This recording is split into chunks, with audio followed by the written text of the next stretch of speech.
Hello friends, good morning everybody. Have a nice day. I am Saurabh. Welcome to all in my English Wisdom channel. Today we shall discuss about the first poem of class 12 on killing a tree, written by G. Patel.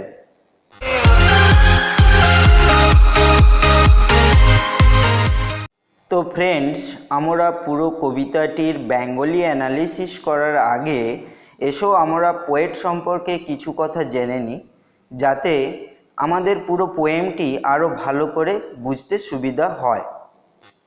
Poets introduction.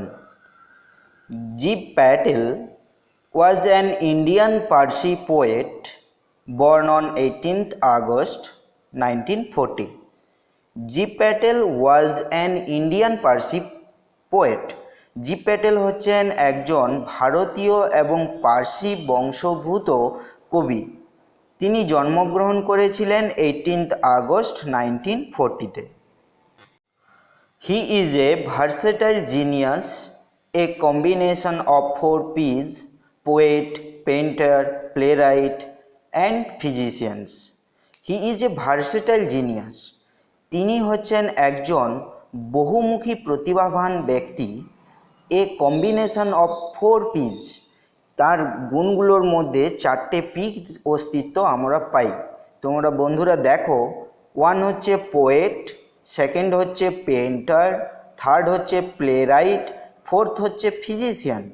দেখো, 4টি গুণেরই first অক্ষর P দিয়ে start, তাই আমরা তাকে বলতে পারি 4 P's এর versatile genius. G Patel writes what may be considered clear conversational poetry, which is marked by keen observation and irony. G. Patel writes what may be considered clear.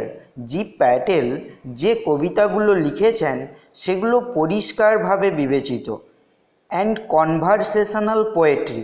Conversational poetry কথাটার অর্থ হচ্ছে দুজন সাধারণ মানুষের মধ্যে যেভাবে কথোপকথন হয় সেই স্টাইলে কিন্তু তিনি কবিতাটা লিখেছেন। হুইচ ইজ মার্কড বাই কিন অবজারভেশন অ্যান্ড আয়রনি, যেটা ফুটে উঠেছে খুব কাছ থেকে লক্ষ্য করার ফলে এবং কোনো ব্যঙ্গতা প্রকাশ করার ক্ষেত্রে। On the other hand, G. Patel was very much influenced by the British poet Philip Larkin. Philip লার্কিনের দ্বারা, একজন ব্রিটিশ কবি ফিলিপ লার্কিন, ওনার দ্বারা জি প্যাটেল কিন্তু খুবই প্রভাবিত হয়েছিলেন। Next, A renowned Indian poet, playwright and painter, G Patel always uses A syncopated rhythm in his poetry. A renowned Indian poet, playwright, একজন খ্যাতনামা ভারতীয় কবি, নাট্যকার এবং চিত্রশিল্পী জি প্যাটেল অলওয়েজ ইউজেস, সর্বদাই ব্যবহার করতেন, এ সিঙ্কোপ্যাটেড রিদিম, একটি syncopated rhythm in his poetry, তার কবিতাগুলোতে। What is a syncopated rhythm? আমি যখন কবিতাটির ফুল ক্রিটিক্যাল অ্যানালিসিস করব তখন আমি তোমাদের পুঙ্খানুপুঙ্খভাবে বুঝিয়ে দেবো what is a syncopated rhythm. এরপর বন্ধু, আমরা কবিতাটির সম্পূর্ণ বেঙ্গলি অ্যানালিসিস করতে যাওয়ার আগে এসো কিছু ইন্ট্রোডাকশান জেনে নিই এই কবিতাটার সম্পর্কে। Introduction of the poem. The poem on killing a tree is a sarcastic poem about man's indiscriminate destruction of trees. The poem on killing a tree, এই অন কিলিং এ ট্রি কবিতাটি is a sarcastic poem about man's indiscriminate destruction of trees. মানুষের নির্মমভাবে গাছগুলোকে ধ্বংস করে ফেলাটা, এটা একটা sarcastic চিত্র। এই ব্যাপারে অন কিলিং এ ট্রি কবিতাটি বর্ণনা করেছে। In a voice of sarcasm and irony, the poet speaks of man's violence and impatience towards nature. In a voice of sarcasm and irony, এই সার্কাজম এবং ব্যঙ্গ, আইরনির বিরুদ্ধে কবি স্পিক্স অফ ম্যানস ভায়োলেন্স, মানুষের হিংস্রতা এবং অধৈর্য প্রকৃতির প্রতি, এই জিনিসটি চিত্রিত করে তুলেছেন তার কবিতা অন কিলিং এ ট্রির মধ্য দিয়ে। Next, the poem on killing a tree is written in a free verse. তো বন্ধুরা, আমি তোমাদের what is a free verse, what is syncopated rhyme, what is irony, what is sarcasm, এগুলো আমি ভিডিওটির শেষ পোর্শনে দিচ্ছি যখন এর ক্রিটিক্যাল অ্যানালিসিসগুলো করব। In this poem on killing a tree, the poet metaphorically depicts a strong message about deforestation. তো বন্ধুরা, এসো আমরা পোয়েমটির সম্পূর্ণ বেঙ্গলি অ্যানালিসিস করার আগে আমরা প্যারাওয়াইজ একবার পড়ে নিই। অন কিলিং এ ট্রি, জিভ Patel. It takes much time to kill a tree. Not a simple jab of the knife will do it. It has grown slowly, consuming the earth, rising out of it, feeding upon its crust, absorbing years of sunlight, air, water, and out of its leprous hide sprouting leaves. It takes much time to kill a tree. এটা নেয় অনেক সময় একটা গাছকে হত্যা করতে। Not a simple jab of the knife will do it. Not a simple jab of the knife. একটা ছুরির ছোট্ট আঘাত, জাব কথার অর্থ হচ্ছে আঘাত, অফ দ্য নাইফ ছুরির, উইল ডু ইট এটা করতে পারে না।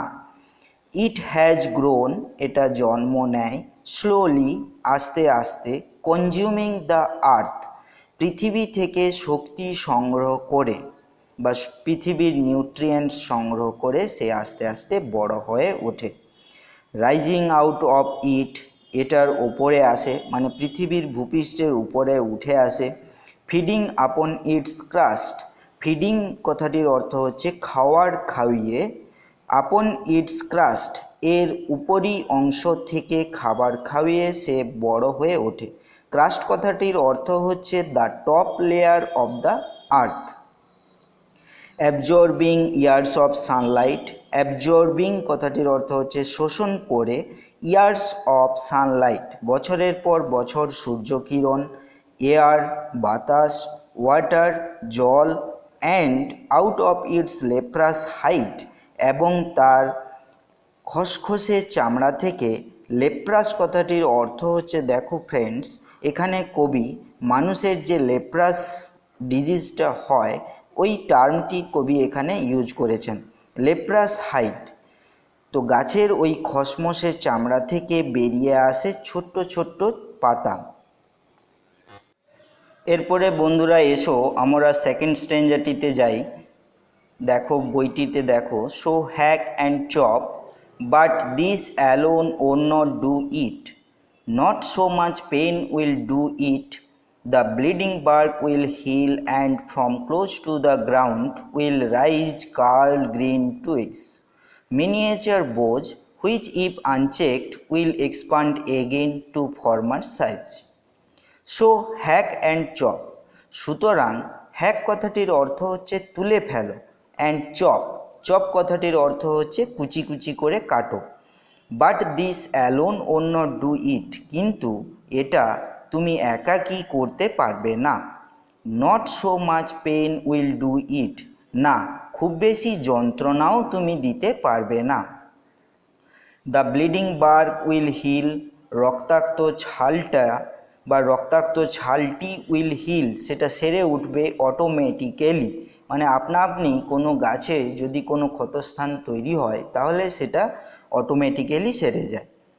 And from close to the ground, এবং মাটির খুব কাছ থেকে, will rise curled green twigs, will rise বেড়ে উঠবে বা উঠে আসবে, কার্লড গ্রিন টুইগস কোঁকড়ানো সবুজ চারা গাছ, মিনিয়েচার বোচ ছোট ছোট ডালপালা, হুইচ ইফ আনচেকড যদি ওটাকে তুমি চেক না করো, will expand again two former size তাহলে ওই গাছটি ঠিক আগের মতো আবার বেড়ে উঠবে।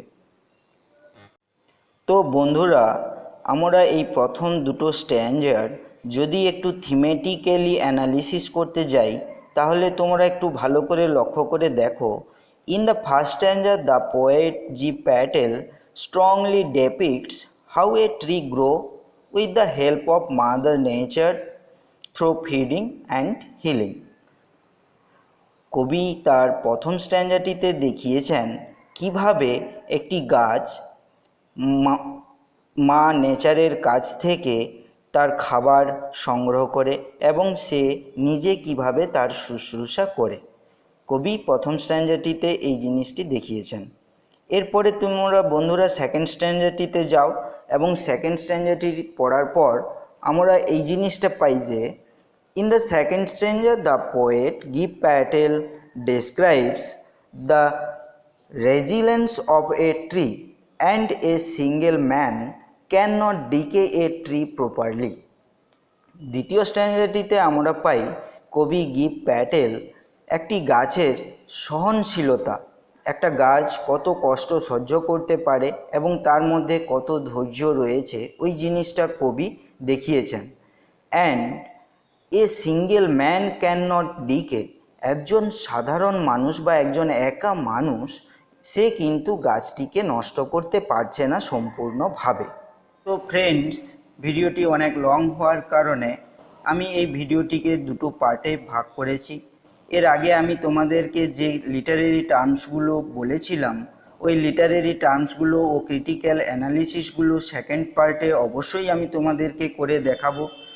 এবং আমার এই পড়ানোটি তোমাদেরকে যদি ভালো লেগে থাকে তাহলে অবশ্যই একটি লাইক করো এবং কমেন্ট করো এবং তোমার বন্ধুবান্ধবদের মধ্যে শেয়ার করে দাও, যাতে করে ওরাও এই পড়াটা করতে পারে। এবং সর্বপ্রথম আমার পড়ানোটা পাওয়ার জন্য আমার চ্যানেলটিকে সাবস্ক্রাইব করে রেখো। Thank you friends, good by.